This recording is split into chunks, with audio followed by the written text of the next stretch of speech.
কথা একটু আগে বলেছেন, গত একটা প্রোগ্রামে আমি সিসি ক্যামেরার কথা বলে তো এটা প্রচুর জায়গায় বিভিন্ন আলাপ হয়েছে। তো অফকোর্স সিসি ক্যামেরা মানে ভাবতেও কেমন লাগে যে 200 কোটি টাকার জন্য, মানে এটা বলাটা খারাপ, তারপর বলি যে 200 কোটি টাকার জন্য যদি সিসি ক্যামেরা না হয়, ইলেকশন কমিশন চাইলে খয়রাত করতে পারে, আমরা খয়রাত ম্যানেজ করে দিব। এই খয়রাত আমরা খারাপ করতে বলি না, বৃহত্তর বরিশালে দান সৎকারে খয়রাত বলে, আরবি খয়রাত কল্যাণ কামনা থেকে আসে, আমরা যারা ভিক্ষাবৃত্তি বলি।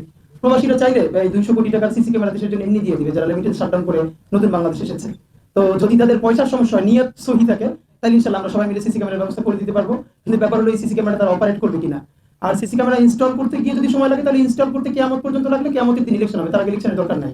মানে ব্যাপার হলো আপনি আবারও একটা ত্রুটিপূর্ণ নির্বাচন করবেন এবং সেই নির্বাচনে আপনি কারো না কারো সুবিধা দিয়ে পরবর্তীতে বয়স 70 হয়ে যাওয়ার পরেও সাবেক সচিব আপনি আবার একটা চুক্তিভিত্তিক নিয়োগে একটা প্রতিষ্ঠানের প্রধান হবেন, এই হলো ধান্দা।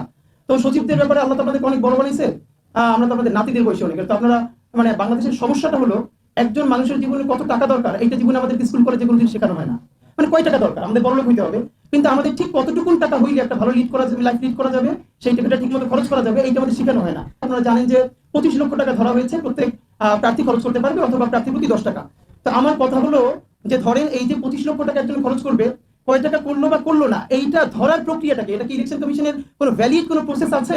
ধরেন একজনে 25 কোটি টাকা খরচ করলো, তো এরপরে আপনি সেইটা কোন উপায়ে প্রমাণ করবেন? সে তো তার অ্যাকাউন্ট থেকে দিবে না, সে তো কিভাবে দিবে? এরপরে ধরেন আপনি প্রমাণ করলেন যে না সে টাকা খরচ করেছে, এরপর কি আপনি তার এমপি পদ বাতিল করতে পারবেন?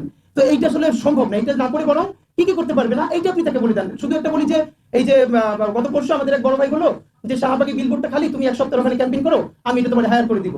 এরপরে শাহবাগ তো দূরের কথা, ঢাকা 8-এর মধ্যে যতগুলো বিলবোর্ড আছে আমরা গিয়ে গিয়ে ফোন দিচ্ছি, বলে এটা তো একজন বড় প্রার্থী অনেক আগে থেকে বুকিং দিয়ে দিচ্ছেন, তিনি পেও করতেছেন কিন্তু বিজ্ঞাপন দিচ্ছেন না, যেদিন লাগবে সেদিন বিজ্ঞাপন দিবে। মানে খুব আনন্দ যে একটা আমরা মানে বিলবোর্ড আমরা দিতেও পারবো না, কিন্তু অন্য কেউ সবগুলো বুকিং করে রাখছে আর 1 মাস আগে থেকে। ইলেকশন কমিশন এটাকে ঠিক কোন প্রসেসের মধ্যে দিয়ে ধরবে? তা আমি ইলেকশন ওয়ার্কিং ফোর্সকে প্লিজ রিকোয়েস্ট করি যে এইটাকে নিয়ে যে আসলে টাকার লিমিটেশন না, যে বরং এটা কোন প্রক্রিয়ার মধ্যে দিয়ে ধরা যায়। আর ম্যাডাম একটা কথা বলছিলেন, এটা আমি জাস্ট 1 মিনিটে বলি যে স্যারও বলছিলেন যে সহিষ্ণু আচরণ করবে সকল প্রার্থী, এটা আসলে কেউ কোনোদিন করবে না। ইভেন বিদেশে গেলেও কেউ করে না, আইনের বাধ্যবাধকতার কারণে করে। আমি একটা ইন্টারন্যাশনাল প্রোগ্রামে সিঙ্গাপুর গেছি, বাংলাদেশের একটা কোম্পানির এমডি আমার সাথে ছিল, দেখলাম বিড়ি খাচ্ছে, তখন তিনি তবু ওই জোনের মধ্যে গিয়ে বাইরে গেলে জরিমানা, এবং দেশের প্রচুর সমালোচনা করলেন, দেশে আইন নেই, শৃঙ্খলা নাই। তার সাথে যখন আমি বাংলাদেশে ব্যাক করলাম, উনি লাউঞ্জে বসে বিড়ি ধরাই ফেললেন। আমি বললাম আপনি এটা কি করলেন? বলে এখানে তারা তো আইন নাই। এর মানে আমাদেরকে চাপাই না দেওয়া পর্যন্ত আমরা মানবো না, শক্ত আইন করতে হবে। আর শেষ যে পাসপোর্টের মাধ্যমে প্রবাসী ভোটারদেরকে অবশ্যই ভোট দেওয়ার একটা প্রসেস তৈরি করতে হবে, কারণ এই প্রবাসীরা ভোট দিতে না পারলে এই জুলাইয়ের কোনো অর্থ নাই। সবাইকে ধন্যবাদ।